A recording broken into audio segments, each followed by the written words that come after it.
Praise the Lord. யாத்ராகமம் 17ஆம் அதிகாரம்.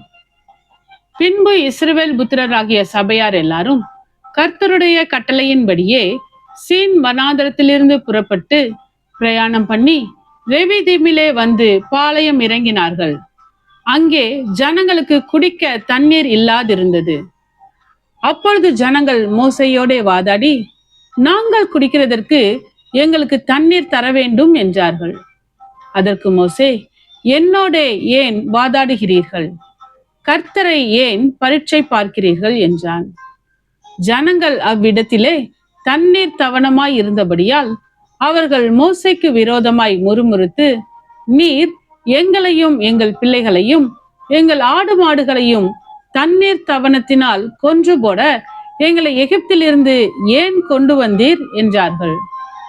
மோசே கர்த்தரை நோக்கி கூப்பிட்டு, இந்த ஜனங்களுக்கு நான் என்ன செய்வேன்? இவர்கள் என்மேல் கல்லெறிய பார்க்கிறார்களே என்றான். அப்பொழுது கர்த்தர் மோசேயை நோக்கி, நீ இஸ்ரவேல் மூப்பரில் சிலரை உன்னோடே கூட்டிக் கொண்டு நீ நதியை அடித்த உன் கோலை உன் கையிலே பிடித்து கொண்டு ஜனங்களுக்கு முன்னே நடந்து போ. அங்கே ஓரேபிலே நான் உனக்கு முன்பாக கன்மலையின் மேல் நிற்பேன். நீ அந்த கன்மலையை அடி. அப்பொழுது ஜனங்கள் குடிக்க அதிலிருந்து தண்ணீர் புறப்படும் என்றார். அப்படியே மோசே இஸ்ரவேல் மூப்பரின் கண்களுக்கு முன்பாக செய்தான்.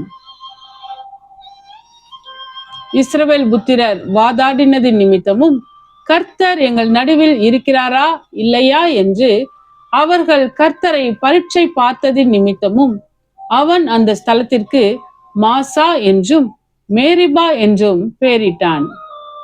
அமலேக்கியர் வந்து ரெவிதீமிலே இஸ்ரவேலரோட யுத்தம் பண்ணினார்கள்.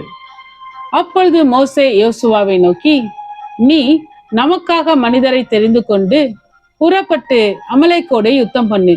நாளைக்கு நான் மலையுச்சியில் தேவனுடைய கோலை என் கையில் பிடித்து கொண்டு நிற்பேன் என்றான்.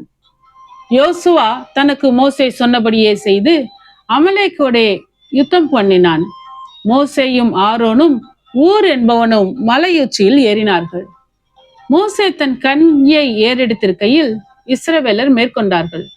அவன் தன் கையை தாழ விடுகையில் அமலேக்கு மேற்கொண்டான். மோசேயின் கைகள் அசந்து போயிற்று. அப்பொழுது அவர்கள் ஒரு கல்லை கொண்டு வந்து அவன் கீழே வைத்தார்கள். அதன் மேல் உட்கார்ந்தான்.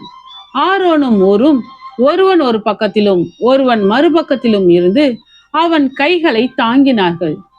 இவ்விதமாய் அவன் கைகள் சூரியன் அஸ்தமிக்கும் வரைக்கும் ஒரே நிலையாய் இருந்தது. யோசுவா அமலேக்கையும் அவன் ஜனங்களையும் பட்டய கருக்கினாலே முறியடித்தான். பின்பு கர்த்தர் மோசேயை நோக்கி, இதை நினைவு கூறும் பொருட்டு நீ ஒரு புஸ்தகத்தில் எழுதி யோசுவாவின் செவி கேட்கும்படி வாசி. அமலேக்கை வானத்தின் கீழெங்கும் இராதபடிக்கு நாசம் பண்ணுவேன் என்றார்.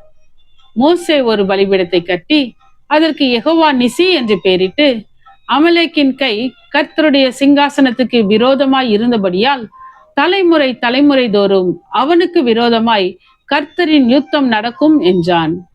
ஆமென். கர்த்தாவே, உம்முடைய வசனம் என் கால்களுக்கு தீபமும் என் பாதைக்கு வெளிச்சமுமாய் இருக்கிறது. இருளான என் வாழ்விலே நீர் தந்த உம்முடைய வேத வசனத்தை தினமும் படித்து வசனத்தின் வெளிச்சத்திலே இடராமல் நடப்பேன். ஆமென்.